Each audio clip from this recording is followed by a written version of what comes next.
At this point in your career, you've done everything, but I mean, this has been quite the roller coaster over the last couple of days, right? What's it been like for you? Oh my goodness. Yeah, you say we've been here a minute or two. I was listening to Brandon talk, and he made me feel so old. So I've been watching this guy since, man, I have been doing it for a minute. But yeah, shoot, about 12, 13 hours ago, I got word that Phil is out. Oh, 2 days ago, I got word Phil was out. About 12, 13 hours ago, I got word that Brandon's in. And before Phil, it was Ian. So it's been like 10 fights since I've had the guy I was supposed to fight show up on fight day. So we were kind of expecting it, or willing to accept it, knowing it could happen. So when you knew Phil was out, I know you posted on social media, you're like, hey, this fight's off. I mean, were you still in your mind hoping like maybe they'll find me somebody, or had you kind of like flipped a switch because I think, I'm going to go home and see my kids? Yeah, I was ready to go home and see my kids. Not many people accept fights on a week's notice. Brandon is a man. A king among men. I'm so happy he stepped up. I wish he was worse, so it'd be a little easier fight for me. But it is what it is. I kind of figured what was going to happen was I was going to get a fight a month from now or 3 weeks from now, maybe next week. I thought that might happen, but I was already booking my ticket home to see my family. So what do you have to do mentally to get yourself right back in the right spot, right? Because I feel like this is such a mental game to be like kind of switched off that like I'm out to now switch back on that I'm in a cage fight. Is that tough to do? Yeah, a buddy of mine had an analogy for it, and he said, so you're planning a fishing trip, and it's like a month and a half out. You're planning it. You've got everything booked. You pack the boat. You drive up north just to get up there and find out you forgot your motor. Or your motor's broken. It's like, oh man, you're just kind of pissed and angry, even though it's not really anyone's fault. So yeah, I went through all of that, and then I was back on board. It's fighting. It's what I like to do. If I can go into any gym in this country, in this world, and compete with whoever they've got.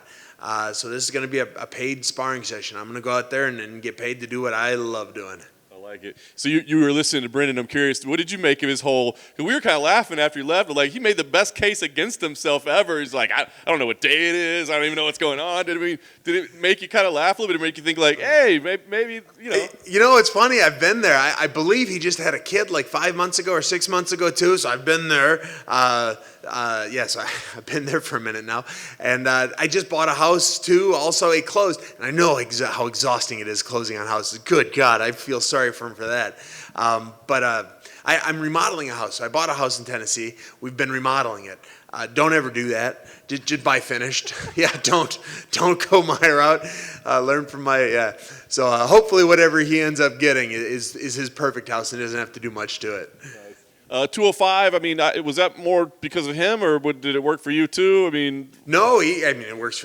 I'd fight Ngannou if they needed me to. I really hope they don't need me to, but you know me. It doesn't matter what weight class.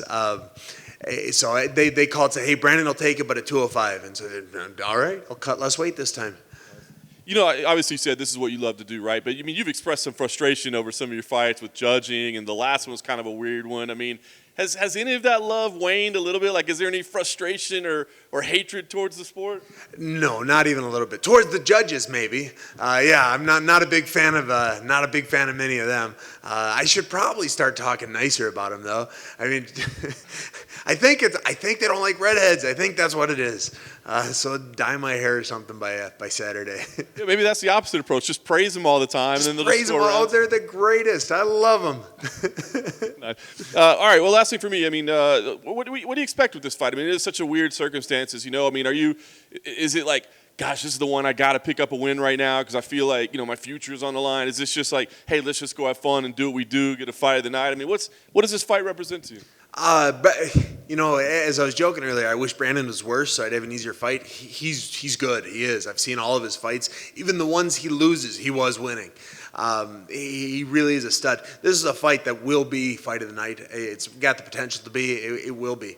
I do understand where I am in my career right now. I love the sport. I'm not crazy about the judges, but I have to go out there, bite down on my mouth guard, and try real hard to hit him. Or maybe take him down if he's watching.